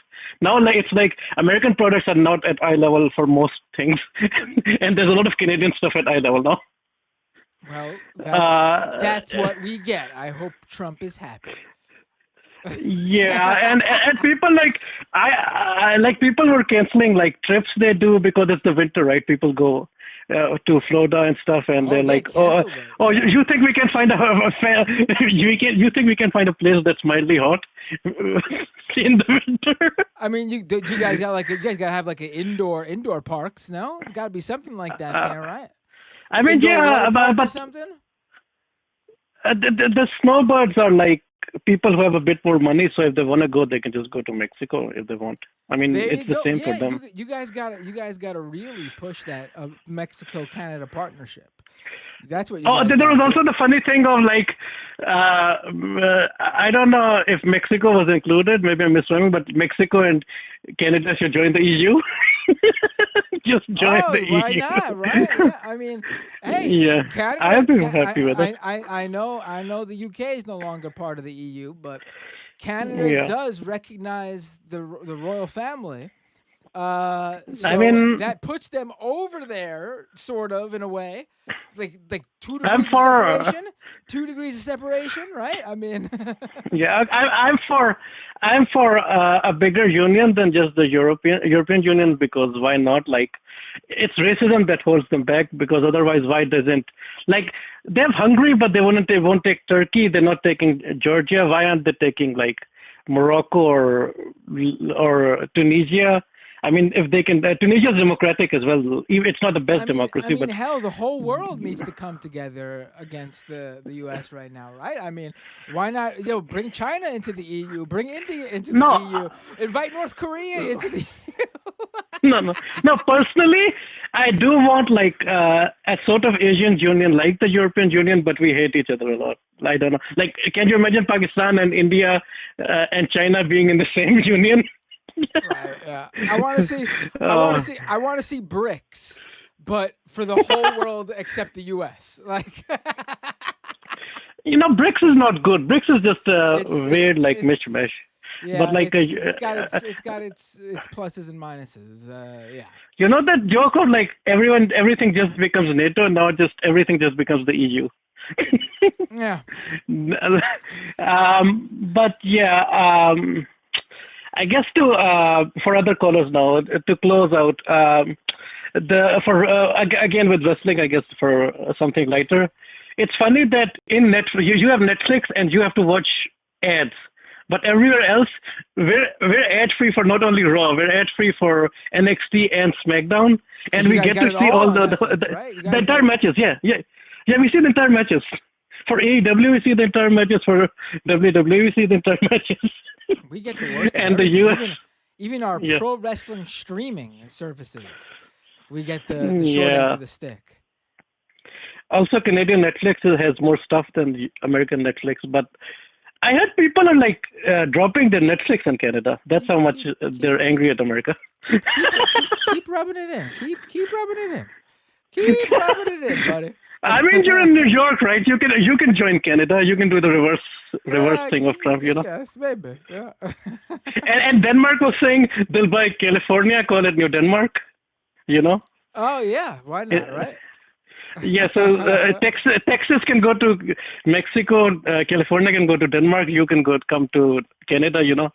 Yeah, I mean, maybe we need to look up. Really start thinking about that split, right? Start times maybe say goodbye to our red state brethren. Yeah. America can have, I guess, Florida. No one wants Florida, right? So Florida, Alabama. I mean, other than if we could cut out Orlando, I'll take Orlando. I don't want to give them Disney World. I mean, Disney will make a new park. You can go to Japan or something. I don't know. Right. That's there is one in Japan already. So you're right. Yeah. That's what I mean. You can go to Japan. Yeah. You can go to Denmark. By Denmark, I mean California. Disneyland. Okay, then have a good one. You too. Take care. It was a great call. Also, again, I guess just as a reminder for setting things up. Yes, I will try to talk with them about when we could do something on it, for sure. Okay. Bye. Have a good one. All right, let's go to the next call. We got we just hung up. Call back. I'll take your call. There it is. 308. What's your name? Where you calling from? Hey, it is Kowalski from the greatest state in the union that's at 3 degrees. It's Killer Kowalski, folks. Hey, how you doing, Kowalski? Oh, not too bad. Just enjoying the final weeks. I'm optimistic. We'll say months of the Republic. The final weeks of what? The Republic. Oh, right. Yeah. You know, speaking of which, I just thought I'd like to give everybody some, little bit of optimism, some hope. Been reading up a lot on the fall of the Roman Empire, or not the Empire, the Republic. You see, a lot of people forget this. Even though the Republic died, the Empire lived on. And, the United States will be very similar to this. Even though we might lose our democratic institutions, even though the things that made us, a decent place to live might collapse, our empire is basically still unchallenged on the planet. So it's not like anybody will be able to come to save us, and it's not like we won't stop oppressing the rest of the planet. So, we have that to look forward to. Yeah. Absolutely. Yeah, I mean, what a great way to look at it. Look, I mean, we might suffer, but at least there is nothing on this planet that can challenge the dollar. See? Isn't that wonderful? We sacrifice for the greater good. Yeah. You don't I like seem your too I like your thinking.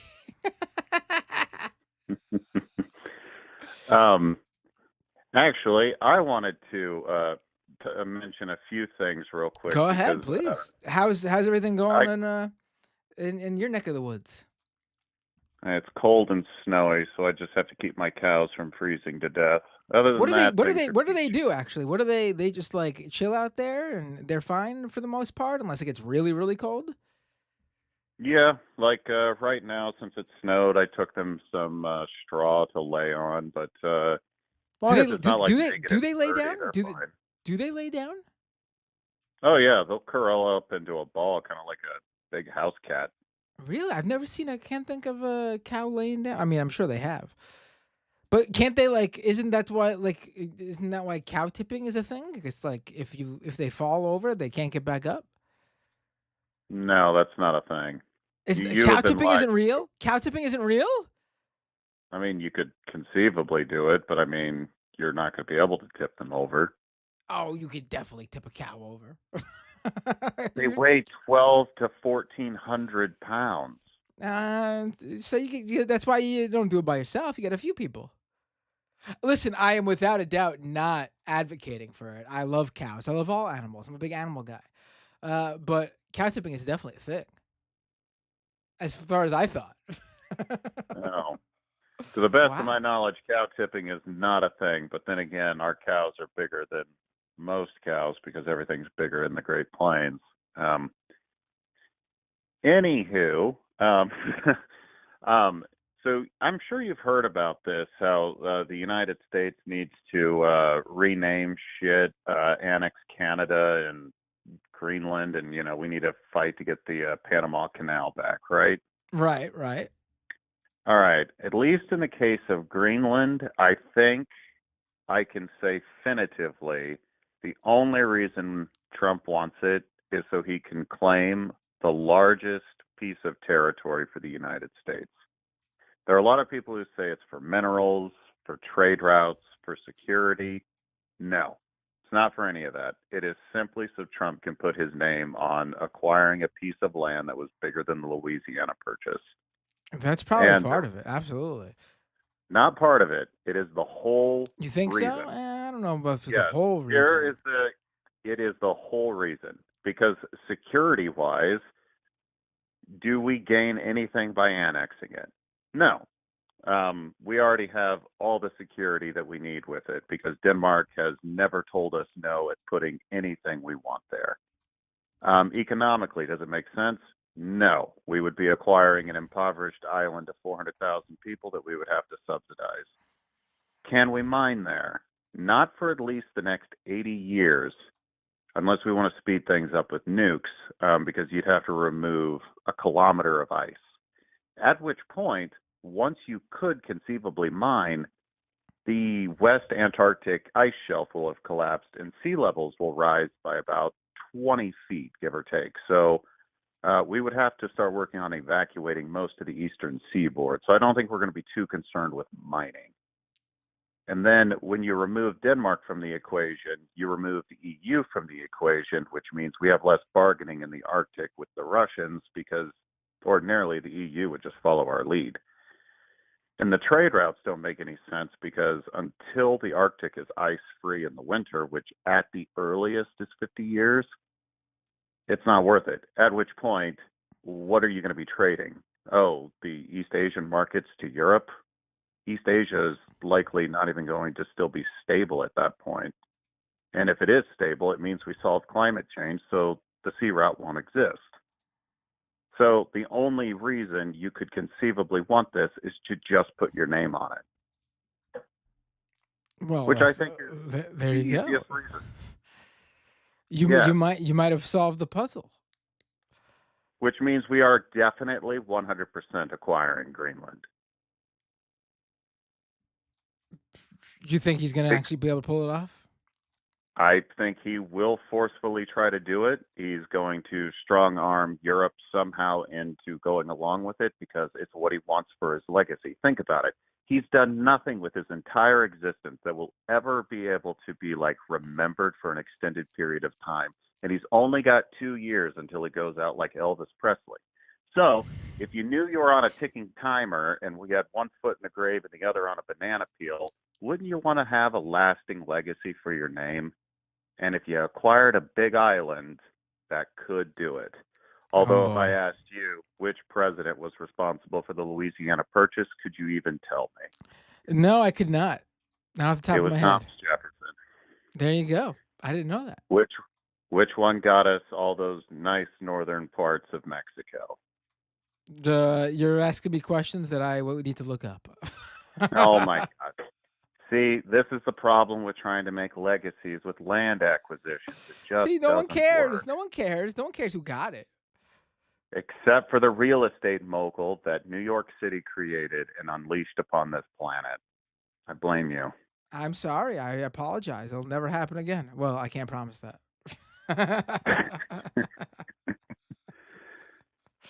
Well, okay, Oh, let's God. see. We've got Oh, boy. the death of the Republic, the perpetual empire, the looming threat of climate change. Oh, bird flu is coming and it will not be stopped.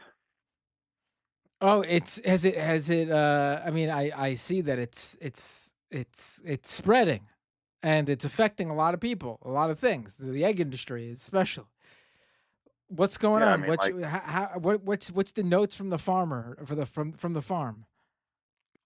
well, I mean, I've been putting bones into the fire to see what the cracks tell me, and then we're screwed. This is it. This is Well, how the that's good. birds finally get their vengeance. That's great. I'm glad. Yep. Oh my God, what are we gonna do, Kowalski? What are we gonna do? We'll be fine.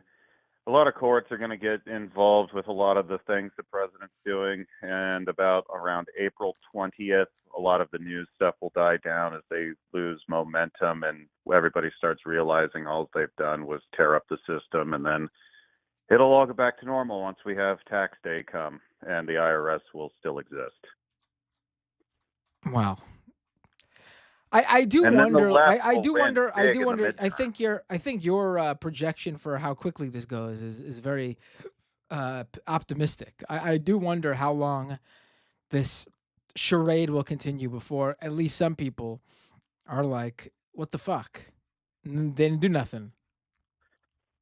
Well, me personally, I'm just really disappointed in like the leadership of the Democrats, because like, No, I'm not, because I was expecting look, it. I had the bare bones optimism for their ability to lead resistance, but I mean, he passed an executive order on day 4 to repeal the IRA, which is a law passed by Congress.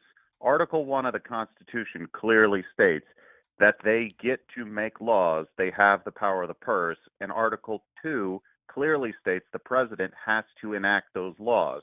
It was a clear constitutional violation, and they did nothing with it. Thankfully, the courts still stepped in and did their job for what it's worth. But like, why are they not out in the Midwest telling all the farmers who just lost a bunch of their funding to a program for almost a solid 2 days that, hey, the president just tried to kill your farm. Like, you should be upset with this. Like, nope, nothing. No messaging, nothing. They don't Also, care. They don't care. It's again, amazing. My It really anger is. at New York. Chuck Schumer. Name something that he's done that is positive. Oh, you just I'll reminded wait. me. You just reminded me. People have been asking me for something. I have the clip people have been asking me for. I'll play it after the call. I found it. Did All right, I'll leave my antagonism of New York aside, but I think that's it. I've got everything I needed off my chest. Mitch McConnell lose another battle with a flight of stairs, and JD I mean, Vance he's losing those battles lost left in and right. Ohio. Oh God. Yeah. Oh man. Don't worry. 2026 is going to be our year. I can feel it. I mean, I feel like that's what we just got to get to. That's what we need to get to. You know, we need to get to that, and then hopefully they won't be fully in charge. God, it's going to be a long 2 years, isn't it? Well, I mean, it's got to be like November or something already, doesn't it? I know These it's cold past like outside. 3 weeks have felt like it, right? Yeah. Oh God, I can't even keep up. I'm having trouble keeping up. I got to figure out a way to just keep up. It's very See, difficult. that's what they're trying to do. They're trying to Yes, wear us that's- out. Little do yes. they know, we're insane, and you can't beat the insane. Oh, we So definitely are remember, insane, folks. but it's definitely hard to keep up. Yeah. Well, I think this is a good place to step off. Just remember, everybody, it's going to be fine. We're going to get through it. Long live the Republic. We're patriotic Americans. The weird nationalists are in charge, but we'll outlast them. All right, Kowalski, I appreciate it. Always a pleasure. Good night. All right, folks, that's the calls for tonight. I think that's the calls for tonight. What time? Yeah, by the time I read a few super chats, that's the calls for tonight. Thank you, everybody, for the calls. Once again, I'll be on the Majority Report tomorrow. I'll be on Leftist Mafia tomorrow. So you'll be seeing me multiple times in, next time you'll see me is in 13 hours. And then you'll see me again in about, 17 hours after that, from now as well. Just, you get me too much on Thursdays. You get me too much nowadays. And I got the newsletter, disruptionist.com. I'm still those video. I am gonna make standalone videos. Like I just get it into my workflow, so it all is just like super fast. I'm popping these babies out. Rude Dog 2525 resubscribed over on Twitch with Prime. They've been a subscriber for 23 months to another month, says Rude Dog. I really appreciate it. Twitch.tv/Matt Binder. Over on YouTube, a little bit slow for the super chats today. That's all right. Chris with the 2 super chats. I only got 2 today, but Chris with the big time super chats over here. 2 separate $10 each super chats, $20 total. Thank you, Chris. In response to the civil rights movement, they filled the swimming pools with cement, destroyed social safety nets, increased the cost of education, defanged the power of labor, etc. Right. All right. Absolutely. And Chris with another one. The tiny violin of the government. Is that what that is? A tiny violin? Is that what that is that what that emoji is? I can't tell. Is derived from the people. Or I guess that's not what that is. I can't tell what that is. In a democracy where there's the emoji again, is not used equitably for the safety of its populace, there is a moral responsibility to retake that emoji. Illegal, not immoral. I'm blind. I can't see. What is that emoji?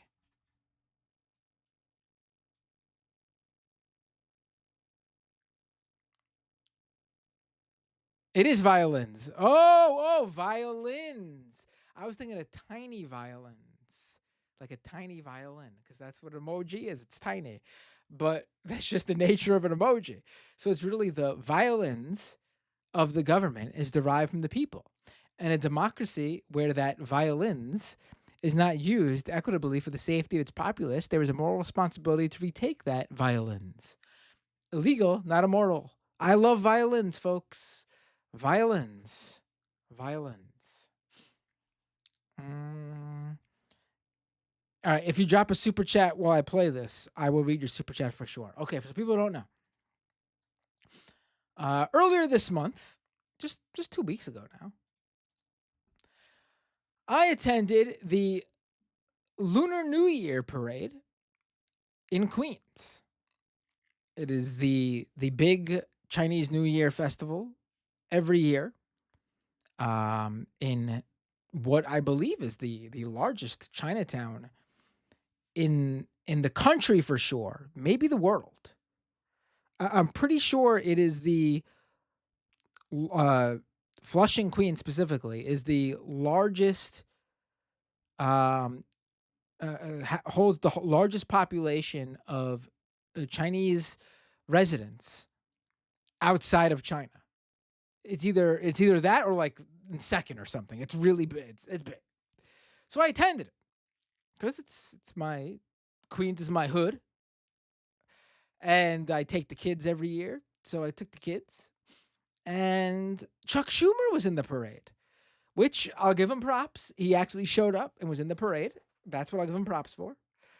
And I only say that because Kathy Hochul had her own little truck with her face plastered on it and a big banner and everything.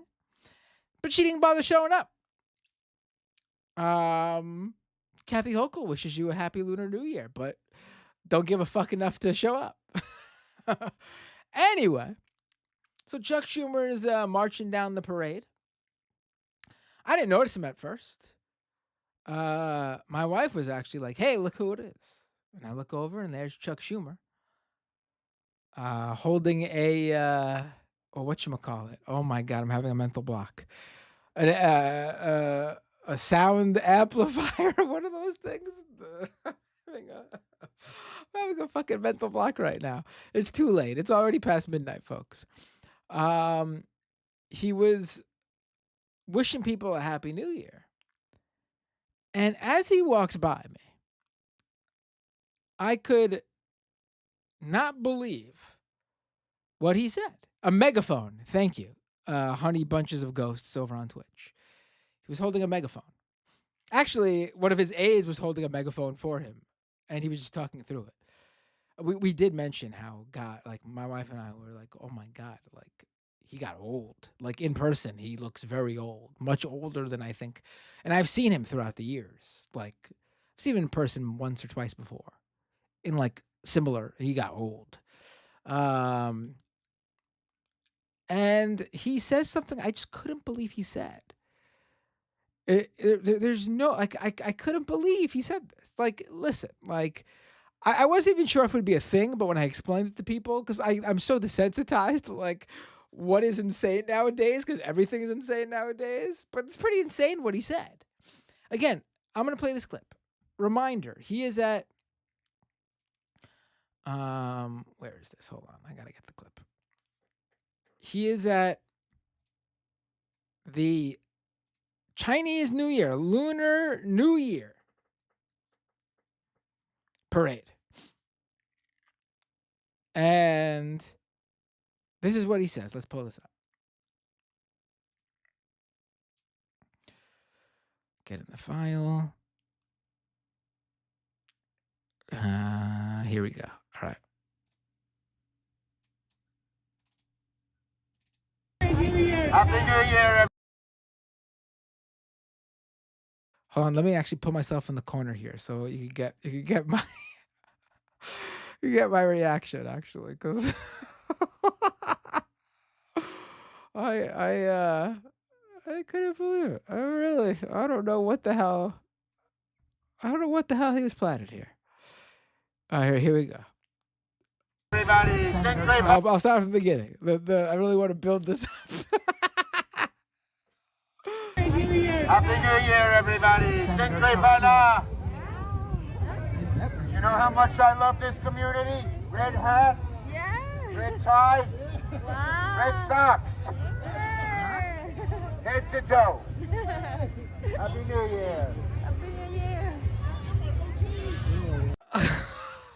Oh my god. Oh my god. So there it is. There is the Chinese New Year festival saying, "This is how much I love the community." And he proceeds to tell them he's wearing red socks and a red tie and a red hat. And that means he loves Chinese people, apparently. I don't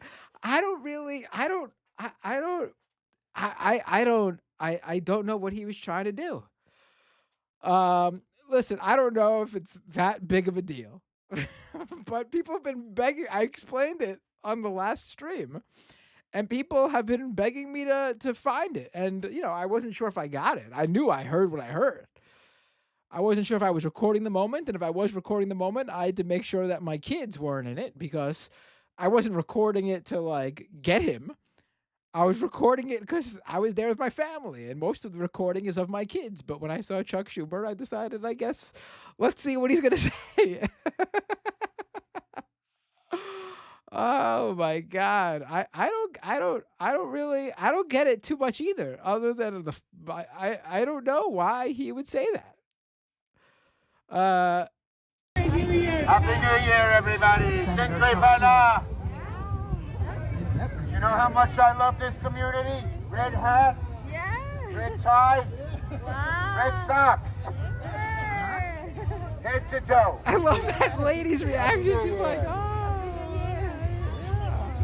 What?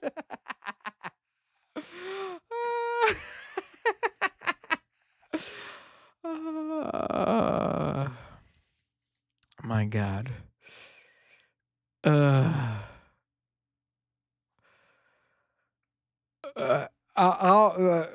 People actually, I wasn't sure if people would think it lived up to the hype, but apparently people are enjoying it. I don't know. I watched it over and over again. There were moments where I was like, oh my God, this is insane. And there were moments like, was it just me?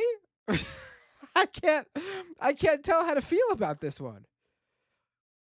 Space says, okay, that was worth the build-up. Kowalski says, send that to Sam. I'll be on the show tomorrow. I don't know if they'll think it's worthy of posting.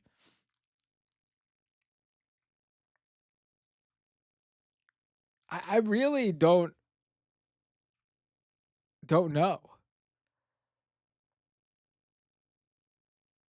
I don't know what the point of that was, other than to be very weird and probably a little bit racist at the very least.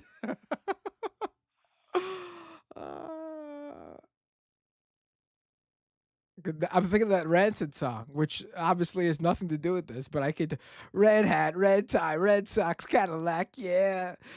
The boys a time bomb. Oh my God. Here's a time bomb. This is only a matter of time before the Democrats really, they already are blowing it. Oh my God. People, I really am a little bit surprised. I thought it would be a little bit disappointing.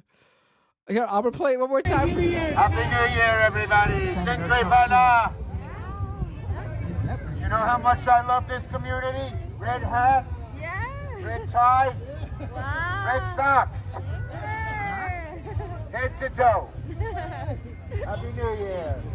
Wait, is that, I can't say, is that me going, huh? Wait. Hold on, you might hear me. I didn't realize that was me, but I'm pretty sure that's me going, huh? Listen. Red hat, red tie, red socks. That is me. I went, huh? I didn't realize that was me. I was so flabbergasted. I went, huh?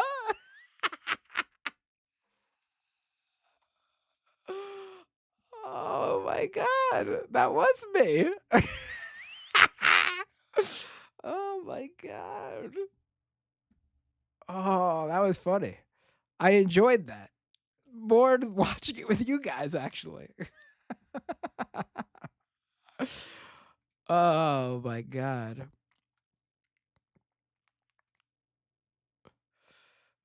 All right, let's. I think there's another. Huh? It wasn't even like an over the top huh. It was like the most legitimate huh I've ever done. Like usually I'd put a little emphasis or a pizzazz behind it for effect, but I was actually just so flabbergasted. I just went like, huh?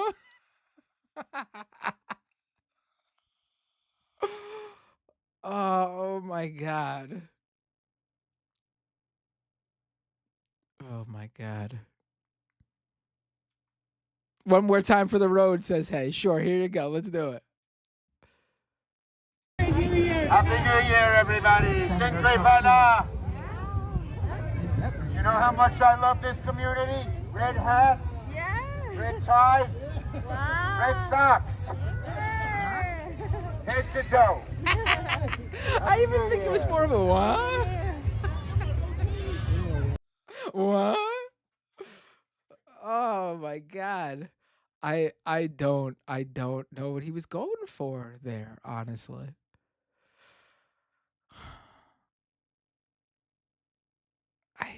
I don't know. It's pretty amazing though that he stopped right there in front of me though, for that moment.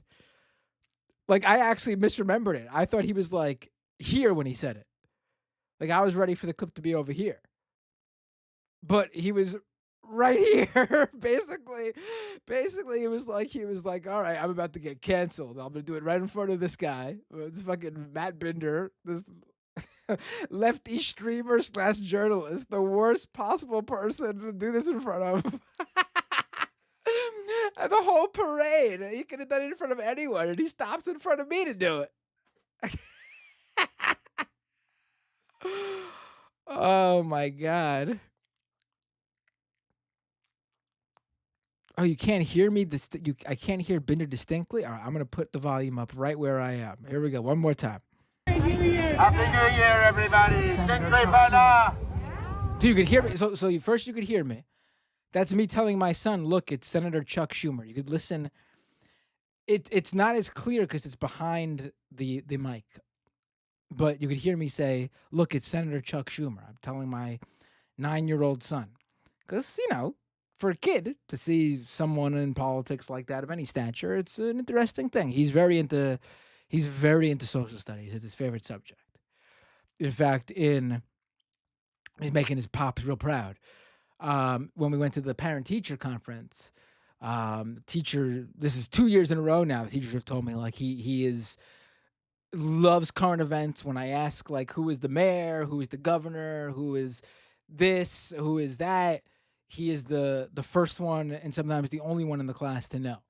So very proud. I'm doing a good job there on that front. I wish I was a little bit better at math for his sake, but I'm good on that front. So I was telling him, and so listen for that. So that way you could nail how my voice sounds in this atmosphere. It was cold. It was windy. Maybe I sound a little bit different where I'm standing behind the camera. But here we go. Happy New Year, everybody. Sinclair Fana. You know how much I love this community? Red hat, red tie, red socks, head to toe. Huh? What? Oh, this is my footage. Yeah, people don't know. That's me. I'm standing here. Chuck Schumer stood here in front of me. Out of everyone at this parade, multiple block parade, on one of the biggest, this is Main Street Flushing right here, one of the biggest streets in Queens. He could have said this anywhere on this parade route, which went for blocks and blocks and blocks. But maybe he said it multiple times. But in this instance, he stopped right in front of me to give me the money shot.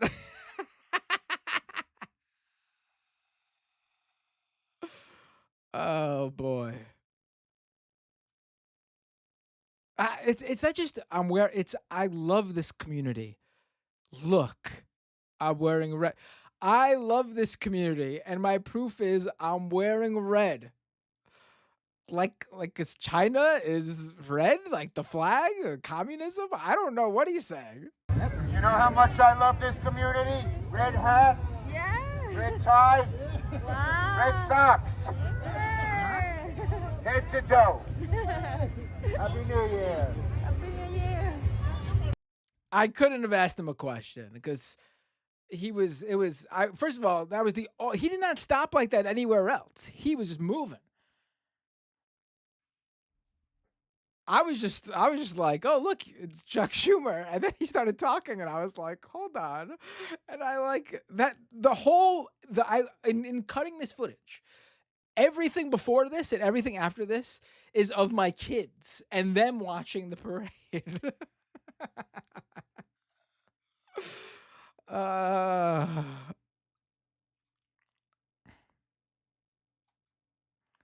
Chris says red is like good luck and wealth in China. It's traditional for the new year. Yeah, but isn't it kind of weird to just be like, I love this community. That's why I'm wearing red, right? I mean,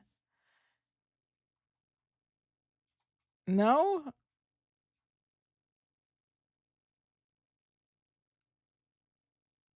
I don't know. Again, there's moments I watch this and I'm like, yeah. And then I play it here after everyone wanted to see it, and people think it's something there. I don't know. I don't think this is like cancelable. I don't think like it's the end of his career. I just think it's a weird moment. That's all.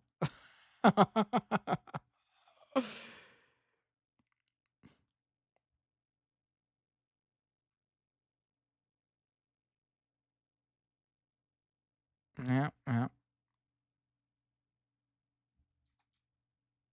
All right.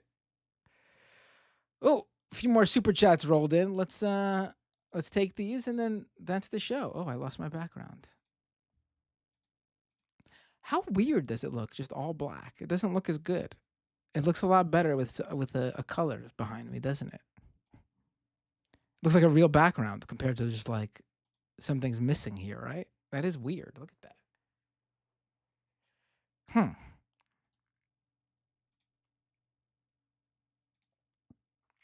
How about this? In honor of Tulsi, right? Our new director of national intelligence. Oh my God. Aloha.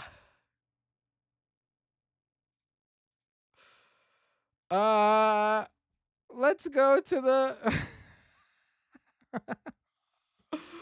Oh my God. Let's go to the super chats. We are in trouble. This is not a new chair, Arvid. This is not a new chair. Kowalski with a super chat. I need to get a new chair. The back of this chair is too big. I think part of what would look better too is a chair that doesn't take up this much. Like the chair should be like more here. It would look better, I think. Instead of, I feel like I look like I'm like about to go like captain's log. With the captain's log. I feel like I'm in like a spaceship pilot chair or something. Captain's chair.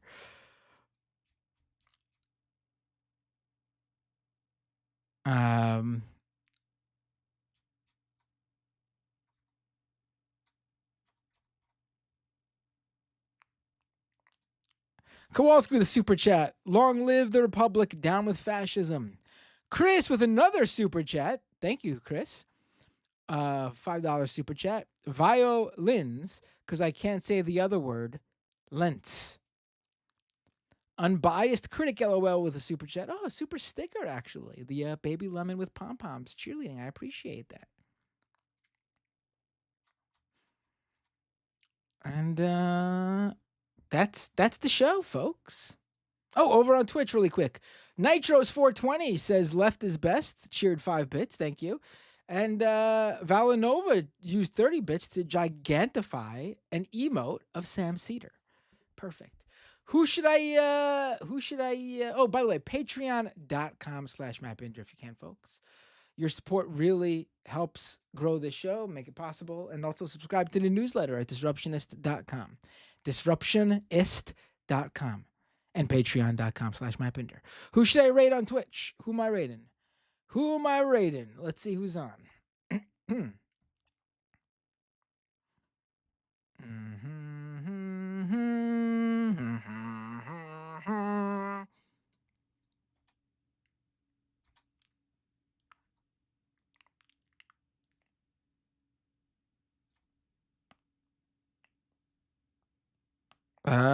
Amy C3 is on. I've not rated Amy in a while. I'm gonna rate Amy EC3.